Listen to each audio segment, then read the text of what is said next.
kadogo, tingnan nyo to. Ganyan kabait at kalambing si Cotton. Kanina kalaro ko si Nala, yung bago kong kitten. Dito siya eh, laro-laro siya eh. Ang problema, gulat ako, biglang kumatok to. Kumakatok, ito pala yun. Naamoy niya yung pusa dito sa kwarto kasi dito naman natutulog talaga to si Cotton. Sabi ko to gabi-gabi. Seselos. Ngayon lang yan natulog dito sa lap ko, sa ano ko, sa shoulder ko. Gusto niya talaga dito sa shoulder ko. Hanggang sa ayaw niya talagang katabi ko yung pusa. Kung makita niyo lang kanina kung paano maglambing ito. Sobrang lambing ni Cotton. Kaya mahal na mahal ko ito eh. O kahit gaano ko kayo stress, pag ganito malaga mo, di pa mawawala yung stress nyo? Man's best friend po. Sarap mag-alaga ng aso. Sobra.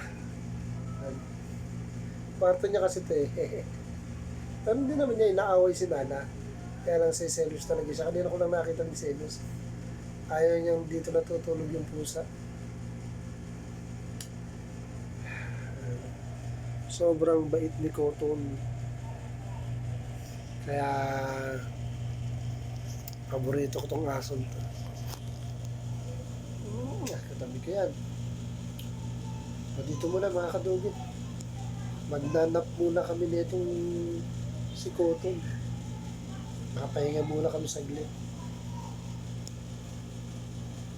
Have a nice day po. Thank you for watching.